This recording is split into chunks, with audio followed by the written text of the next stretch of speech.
নমস্কাৰ সকলোকে শুভ সন্ধিয়া জনাইছোঁ। আজি পুৱাতেই কুলি চৰাই মাত শুনিলোঁ আৰু বিহু পালেহি বুলি মই কিন্তু ধান ভাজিবলৈ লৈছোঁ দেই। আপোনালোকে জলপান ধান ভাজি শেষেই কৰিলে চাগে, নহয়নে?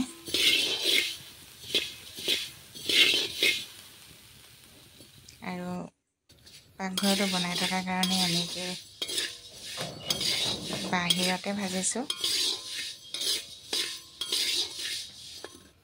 যিহেতু ঘৰৰ ভিতৰতে তেনেকৈ একেটা জেগাতে যদি ঘৰবোৰ সজা হয়, বহুত বস্তুবোৰ চেদেলি ভেদেলি হৈ থাকে।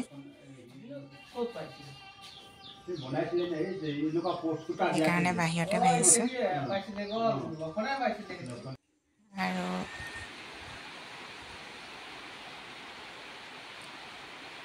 গাহৰি দানাবোৰো এনেকৈ পৰি আছে। এয়া ল'ৰাটোৱে গাহৰি দানা দিব লৈছে। আৰু আপোনালোকে যদি মোৰ চেনেলটো চাই ভাল পায়, এটা লাইক কৰি মোক মনোবল বঢ়াব বুলি আশা থাকিল।